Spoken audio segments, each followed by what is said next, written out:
Mickey Mouse is undoubtedly one of the most distinct caricatures of American culture's spirit and goodwill. He has graced our screens and our televisions for years and tickled our children with laughter.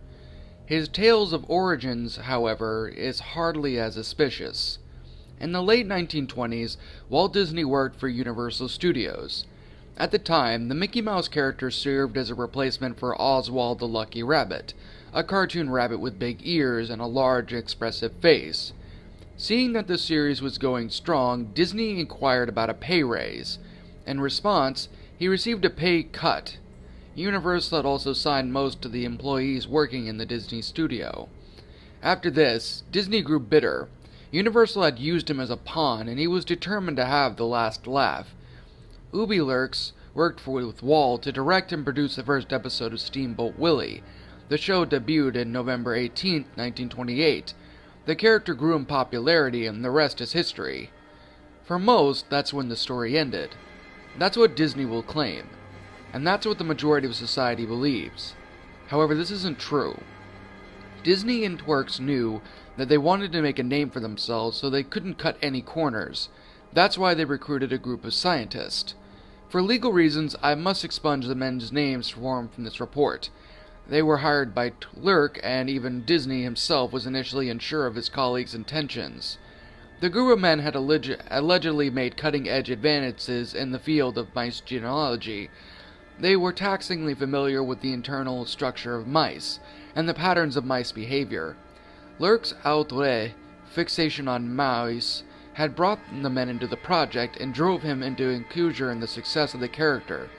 Disney was just as enthusiastic about the project's success, but was only faintly disturbed by the drastic measures taken by Eric's.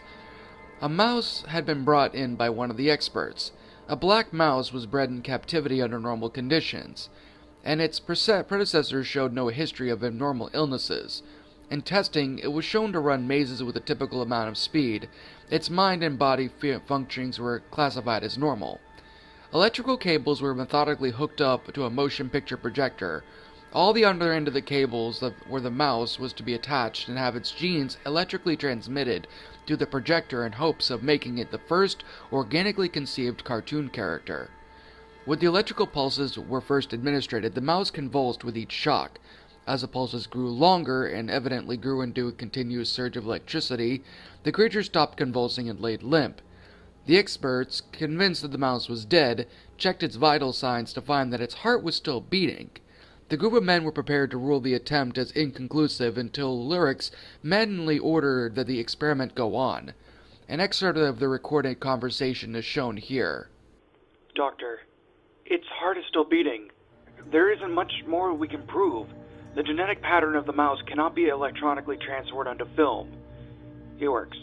No, you can't stop. The thing is still alive. Therefore we can continue. Disney, please calm down. We'll find another way. It just might take a little while. Doctor, I'm afraid my colleague is correct. There's no scientific purpose to continue. It works. I want my mouse! I want it now! Doctor, fine. Okay. Gentlemen, looks like we'll be in here for a while. As the rodent underwent the shock treatment, it didn't convulse at all. It lied in a fetal position, almost as if it were going to sleep. The only noticeable change was a steady drain of color from its body. By the time of its death, the creature was completely monochrome. The scientists were baffled by the results. Never before had the physics of color been defied, much less by the likes of a measly rodent. Disney walked up to the projector and cranked the reel. The exact nature of what was shown is unknowable, but it was described as follows. The mouse was seen scurrying around on the screen, and it had an outward appearance on a pencil sketch, but it had the fluid motions of an animated feature. In response to the outcome, the group of scientists agreed to continue working with Disney and Earwix on their creation. Over the next few hours, the experts experimented with different variations of electrical signals that would alter the mouse's appearance and behavior. At first, the changes were painfully temporary. The animal would regress to its original state.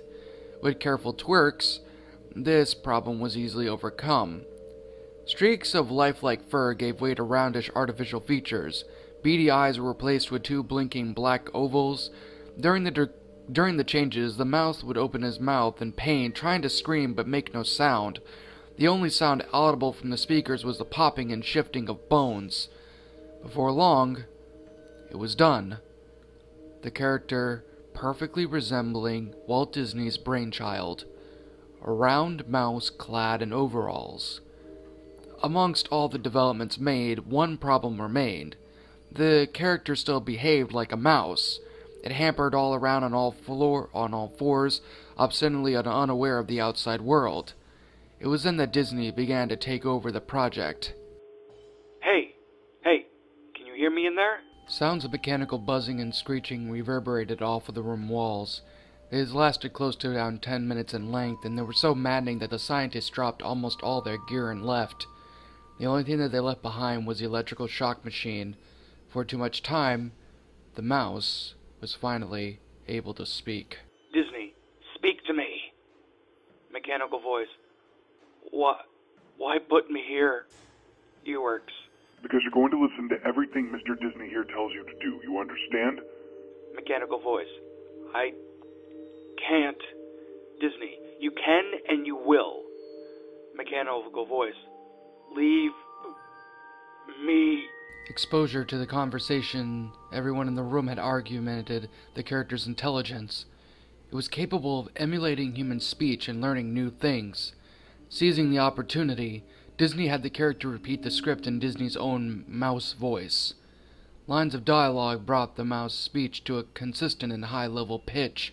Deciding to name the mouse Mickey, Disney made him swear his allegiance to the studio itself. Disney, now that we're done, repeat after me. I am Mickey Mouse. The mouse replied in sullen submission, his words dripped in fear and melancholy. Mickey. I am Mickey Mouse. Disney. And you are forever mine. Mickey. I am forever yours. Samples of the original reel were scattered amongst the Mickey Mouse films to come. They were only shown for a millisecond, but they were placed to ensure the character's survival. As Mickey Mouse gained popularity, his image became widespread. The iconic ears and head appeared frequently in Disney shows, merchandise, and theme parks. There are even external signs of Mickey's oppression and Disney's dominance.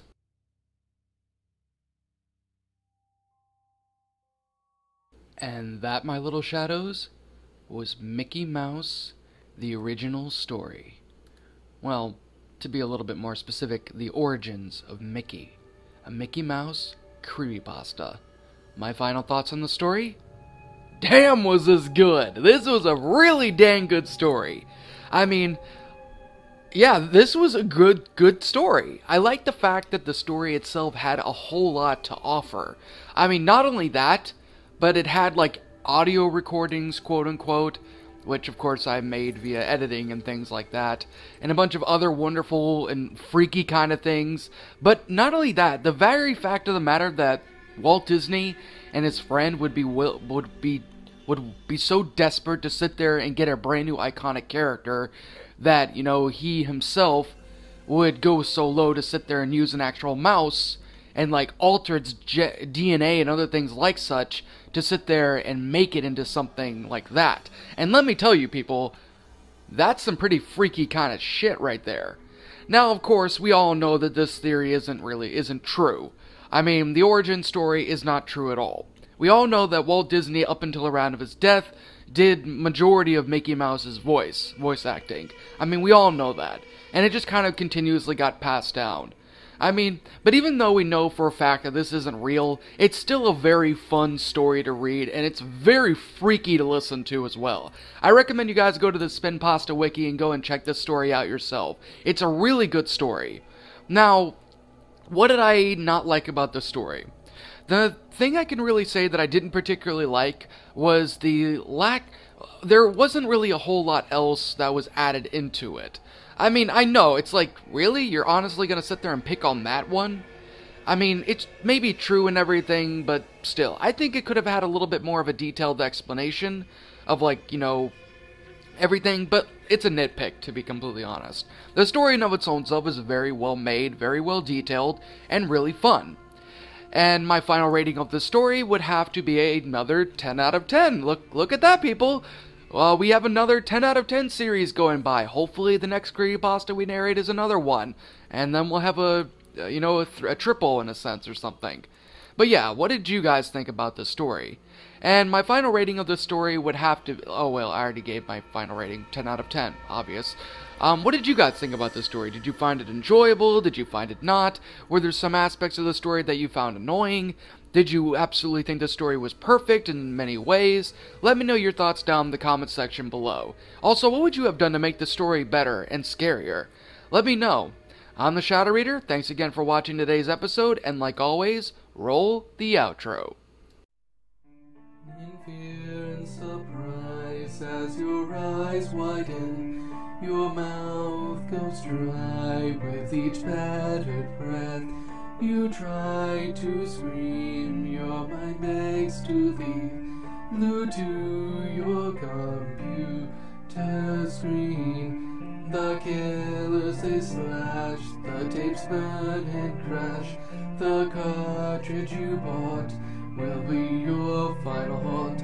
The rituals of hate will seal your fate. The tears you shed will be from the fear-gripping portrait. Nightmarish gore filled, terrorizing, hateful, burning, violent, rage-inducing, knife-slashing, blood-splattering, silent screams.